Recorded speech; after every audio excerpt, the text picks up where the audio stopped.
Je voulais commencer par ça, pour tout dire. Pourquoi vous portez le voile ?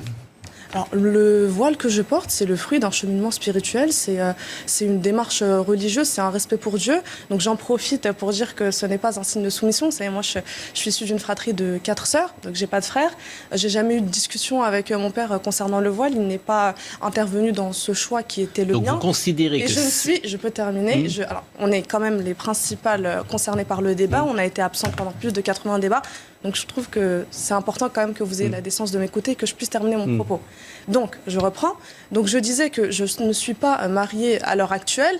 Et donc, quand j'entends des discours où on dit que la femme est soumise, je me demande à qui je suis soumise. Mais c'est pas ça ma question. C'est que vous considérez donc que si vous, c'est-à-dire que si vous ne portiez pas le voile, vous seriez en contradiction avec Dieu. C'est ça que vous me dites. C'est-à-dire que alors pas du tout. C'est pas du tout ce que j'ai dit. Donc ne déforme. Mais c'est pour ça que j'essaye de comprendre. C'est-à-dire que je vais vous donner un exemple. C'est pour Dieu que vous portez le voile. Oui, tout à fait. Donc vous seriez une mauvaise musulmane, vous pensez, ou vous n'iriez pas. Non, c'est ma conception et je vais vous donner un exemple. Alors, on demande, et vous n'êtes pas la seule personne à poser la question, on entend souvent dans les débats publics ces questions-là, pourquoi on porte le voile, mais moi, ce que je ne comprends pas, c'est la différence de traitement médiatique, puisque j'entends rarement des personnes se demander pourquoi les Sikhs portent un turban, ou pourquoi certains juifs portent une kippa, ou pourquoi certaines femmes juives portent un foulard, puisque, alors, dans la tradition musulmane, vous avez des femmes qui portent le voile, mariées ou non, voilà, il n'y a pas de corrélation entre ces deux choses. Et dans la tradition juive, je ne sais pas si vous le savez, les femmes se couvrent après le mariage. Donc, pourquoi est-ce que... Très minoritaire. C'est quelque chose... J'ai beaucoup d'amis juifs, effectivement. Très non, mais vos motivations, donc c'est un choix religieux. C'est une question de chiffres, c'est-à-dire... C'est une question de chiffres. Non, mais pas seulement. Quand ça concerne... Alors, vous dites c'est religieux. D'accord. D'accord, vous dites c'est religieux. Mais alors là...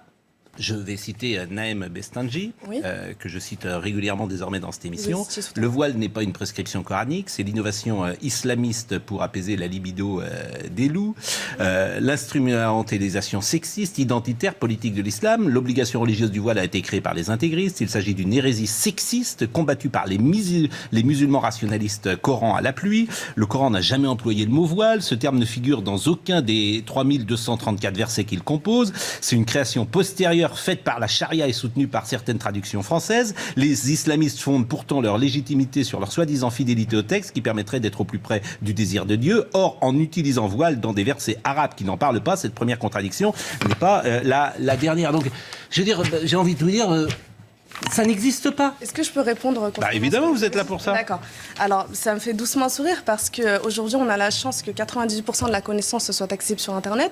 Donc, il vous suffit de vous procurer un exemplaire du Coran ou même d'aller sur Internet pour lire les textes. Le voile est cité. Alors, je termine. Il est cité, le mot voile est dans le Coran. Dans le chapitre 24. Donc, je ne comprends pas... Alors, écoutez, Naëm Bestanji doit nous écouter. Et en plus... Moi, je le cite, je pensais que c'était un expert, il se présente comme un expert. Donc, vous dites que le mot voile existe dans le Coran. Existe dans le Coran. Mais en fait, Khaled Benchir, qui préside la Fondation pour l'Islam de France, qui est un érudit de l'islam, ça je pense que vous le convenez, il dit deux choses. Il dit que le voile, il le dit, est une atteinte à la dignité humaine. Et il dit par ailleurs que dans le Coran, il y a beaucoup plus de versets qui prescrivent la connaissance que le port du voile. Raison pour laquelle... Donc pour vous, le voile est en contradiction avec la connaissance ? C'est une question. Est-ce que pour vous, le voile... Non, mais il a été quand on a fait la loi de 2004. Moi, je me demande, aujourd'hui, je me pose la question, est-ce qu'on défend la laïcité ou est-ce qu'on est en train de tomber dans le laïcisme ? Puisque la laïcité n'est pas une nouvelle religion qui tend à effacer ou à supprimer toutes les autres. C'est l'art de vivre ensemble. C'est Gérard Leclerc qui veut vous poser deux questions. Oui, deux choses. Vous dites que vous n'avez subi aucune pression, je vous crois complètement. Est-ce que vous n'avez pas le sentiment quand même que justement, c'est pas le cas, notamment dans les quartiers, où là, il y a une vraie pression sur les filles, sur les jeunes filles, J'ai grandi dans les quartiers. Et ça n'existe pas. À la bonne personne. Et ça n'existe pas. Mais pas du tout. En fait, il y a aucune, vous pouvez dire dans les quartiers, il y a aucune jeune fille qui subit une pression de sa famille, de son père, de ses frères. Dans le quartier et du quartier. Ça n'existe pas. Est-ce que je peux répondre ? Oui. Alors, je pense qu'il y a il doit exister des personnes qui portent le voile sous la contrainte, qui portent le foulard sous la contrainte. Aujourd'hui, ce que je vous dis, c'est que ce n'est pas la majorité.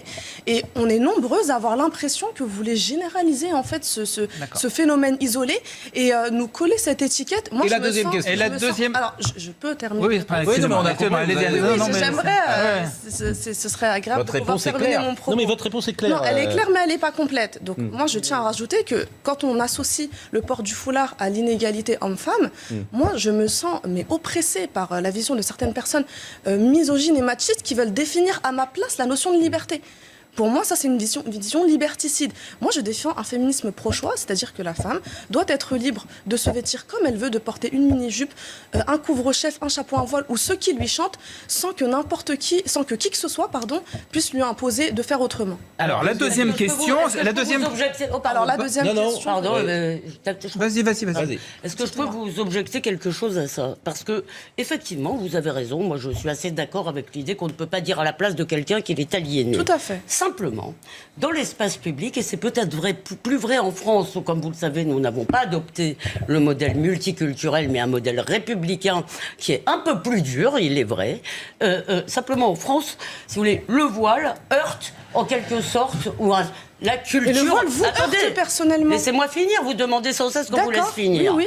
Donc laissez-moi finir, c'est difficile, c'est un débat qu'on essaye d'avoir de façon apaisée. Donc en prie. On veut vous entendre, mais il faut qu'on puisse vous... Je vous en prie. Voilà, donc le voile heurte en quelque sorte notre conception de la liberté des femmes et de l'égalité et de la mixité.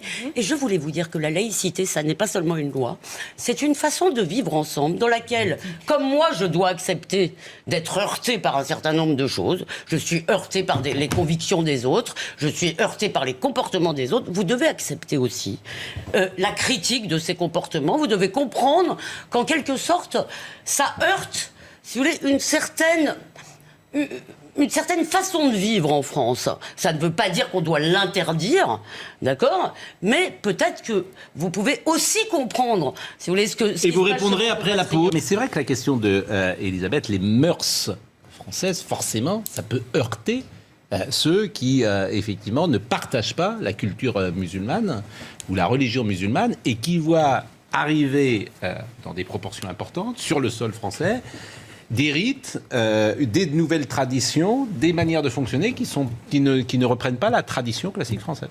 Ni musulmane d'ailleurs. Non, mais vous pouvez. Ma question, c'est est-ce que vous pouvez comprendre que ça choque? Alors, je conçois qu'on ait des positions différentes et d'ailleurs, c'est aussi l'objet de ce débat-là, c'est de pouvoir discuter et d'avoir des opinions qui ne sont pas les mêmes. Maintenant, je pense qu'il faut faire une distinction entre les opinions personnelles et la loi, ce que dit la loi. Vous parliez tout à l'heure de valeurs républicaines, où effectivement, moi j'ai été à l'école de la République, donc j'ai appris la liberté, l'égalité, la fraternité, le vivre ensemble. J'ai aussi eu la chance d'avoir des parents qui m'ont enseigné également ces valeurs, mais aussi des valeurs de partage. Donc, vos sœurs sont voilées. Le blasphème fait partie de nos valeurs. Hein, vos sœurs sont voilées également? Oui. Le droit au blasphème. Vous avez dit tout à l'heure, vous êtes toutes par quatre, choix. Vous êtes 4 sœurs. Vous êtes 4 sœurs. Votre maman est voilée? Oui. Ouais. Et votre grand-mère était voilée? Non. Et le droit au blasphème aussi fait partie de nos valeurs. Deux mots, non. D'abord, Frédéric Durand. Excusez-moi, je termine de répondre parce que tout à l'heure vous disiez être heurté. Alors vous disiez le voile. Alors le voile peut vous heurter personnellement. De là à faire une loi pour empêcher les femmes de porter leur voile, lors des sorties scolaires. Pas partout. Ou dans Mais l'espace à ce public, moment-là, comme demande Marine Le Pen. lors des sorties scolaires, mais à ce moment-là, quelle est l'étape suivante? C'est-à-dire qu'à un moment donné, est-ce qu'on va interdire aux mamans de venir récupérer leurs enfants parce que c'est dans l'enceinte de l'établissement? L'espace public, Marine Le Pen demande dans tout l'espace public. L'espace public, effectivement. Donc en fait, sa jusqu'où demande. on va aller et Dans l'espace vous public. parliez d'islam politique, on pourra peut-être l'aborder plus tard. En tant que musulmane, je ne comprends pas ce que signifie islam politique. Donc peut-être que quelqu'un ici pourra définir cette expression. Et je suis choquée, par les propos de Marine Le Pen qui fait quand même un rapprochement entre ce qu'elle appelle le fondamentalisme islamiste. Donc, de toute façon, ces dernières années, les mots en isme et ist sont très à la mode. Mais bon, elle fait quand même un rapprochement entre ça et le voile. Donc, c'est ce qui tue notre société. il y a une chanson importante aujourd'hui, c'est 6,5 millions à peu près de musulmans dans notre pays. À peu près. D'accord? Ça veut dire qu'il y a 61 millions de non-musulmans dans notre pays. Parce que vu la proportion médiatique que prennent les choses, on a presque l'impression que c'est l'inverse. On occupe 3 quarts Bien, du débat donc public. ça signifie que 6,5 millions aujourd'hui de musulmans contre 61 millions de non-musulmans. Donc moi je voudrais juste remettre, si on a le droit, ces quelques chiffres et ces quelques chiffres à leur place.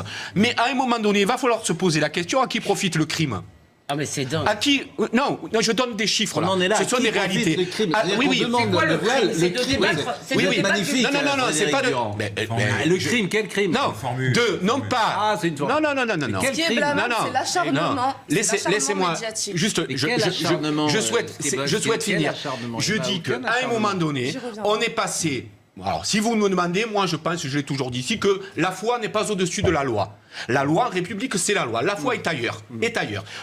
Donc, maintenant, qu'on soit passé de terrorisme, d'immigration à terrorisme à voile, je pense qu'il y a là des amalgames extrêmement dangereux parce que Personne ça ne fait dit ça. soupçonner. Personne ne dit ça. Non, si, beaucoup de gens Mais disent ça. non, Vous ne le personne dites ne pas. dit ça. Vous ne le Mais dites pas. personne ne le dit. Non, mais écoutez, Mais non, elle ne dit pas ça non plus. Non, mais lorsqu'on profite de ce Personne. débat pour dire qu'il faut interdire Jean-Pierre le voile Mercier. partout. On peut être voilé d'ailleurs chez Peugeot Bien sûr, Oui. bien sûr. Et moi, je travaille avec des ouvrières qui sont voilées. Peut-être pas à la chaîne quand même. Mais bien sûr que si. Ah bon, Ça, il n'y a c'est pas de le- problème de le- sécurité à la chaîne avec le Non, au contraire, vous vous attachez les cheveux. Donc, n'allez pas l'inverse. sur ce terrain-là, vous avez tout faux. Vous disiez que 60% des Français, et c'est les chiffres que vous avanciez, étaient dérangés, mais en fait, ça ne m'étonne pas, suite à l'acharnement médiatique. Aujourd'hui, vous allumez, c'est une réalité, vous allumez les chaînes de télévision, monsieur le disait tout à l'heure, on représente moins d'un quart de la population La question, française, mais c'était on pas occupe, dérangé, je madame. termine, on occupe plus de 3 quarts du débat public.